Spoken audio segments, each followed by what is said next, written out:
flowed noisily out of the doors, the general hum occasionally pierced by the strangled cries of women in pain.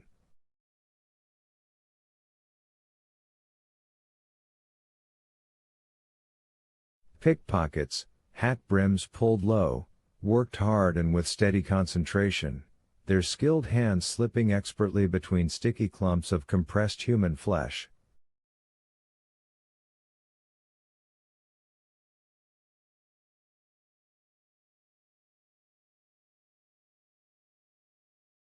The crowd rustled and buzzed above the scraping of 1,000 feet.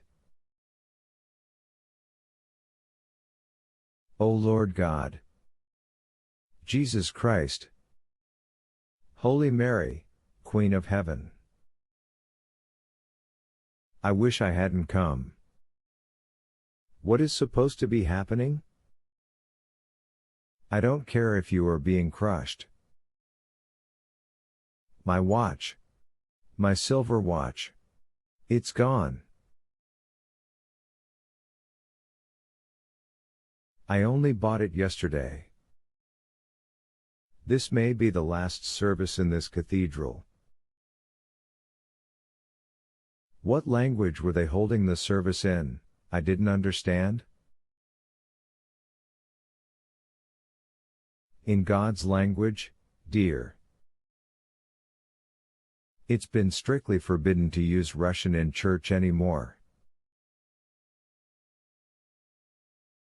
What's that? Aren't we allowed to use our own Orthodox language anymore? They pulled her earrings off and tore half her ears away at the same time. Hey, Cossacks, stop that man. He's a spy. A Bolshevik spy. This isn't Russia any longer, mister. This is the Ukraine now. Oh my God, look at those soldiers, wearing pigtails. Oh, I'm going to faint. This woman's feeling bad. We're all feeling bad, dear. Everybody's feeling terrible. Look out, you'll poke my eye out, stop pushing. What's the matter with you? Gone crazy? Down with Russia. Up the Ukraine. There ought to be a police cordon here, Ivan Ivanovich. Do you remember the celebrations in 1912?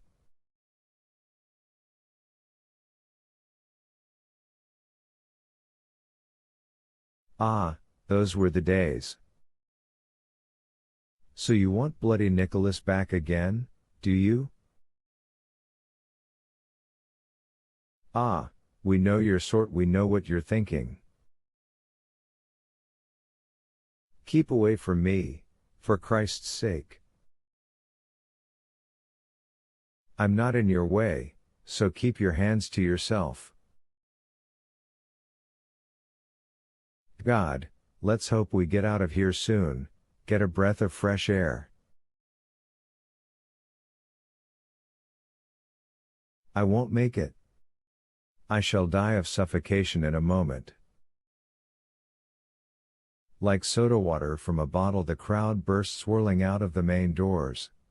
Hats fell off, people groaned with relief, crossed themselves.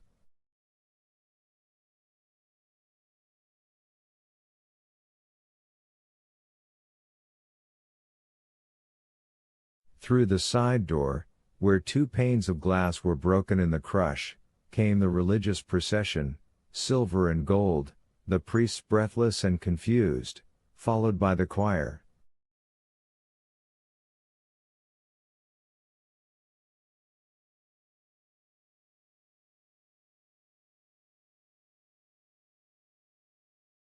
Flashes of gold among the black vestments, mitres bobbed, sacred banners were held low to pass under the doorway, then straightened and floated on upright.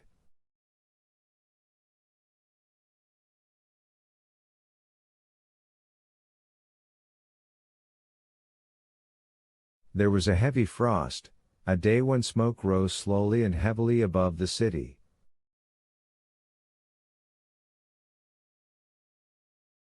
The cathedral courtyard rang to the ceaseless stamp of thousands of feet. Frosty clouds of breath swayed in the freezing air and rose up towards the belfry.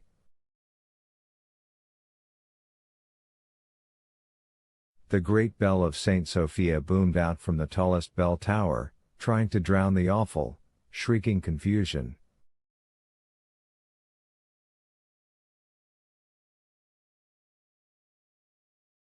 The smaller bells tinkled away at random, dissonant and tuneless, as though Satan had climbed into the belfry and the devil in a cassock was amusing himself by raising bedlam.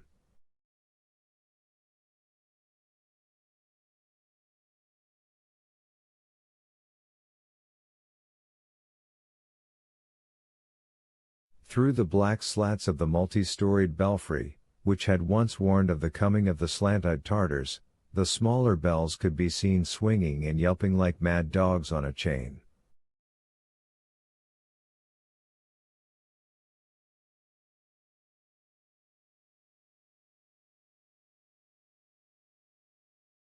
The frost crunched and steamed.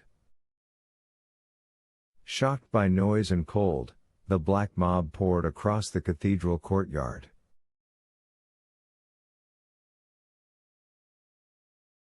In spite of the cruel frost, mendicant friars with bared heads, some bald as ripe pumpkins, some fringed with sparse orange-colored hair, were already sitting cross-legged in a row along the stone-flagged pathway leading to the main entrance of the old belfry of St. Sophia and were chanting in a nasal whine.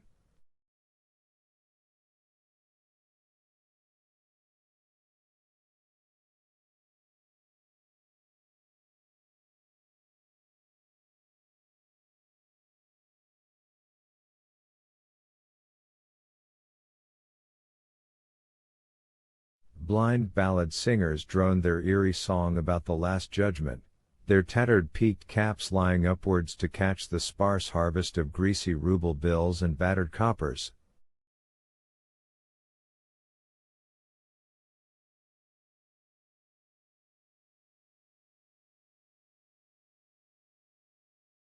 Oh, that day, that dreadful day, when the end of the world will come.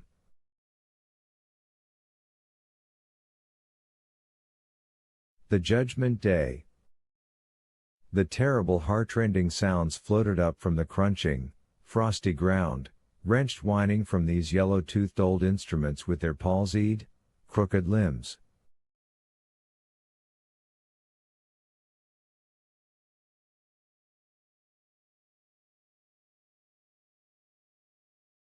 O my brethren, O my sisters, have mercy on my poverty, for the love of Christ, and give alms.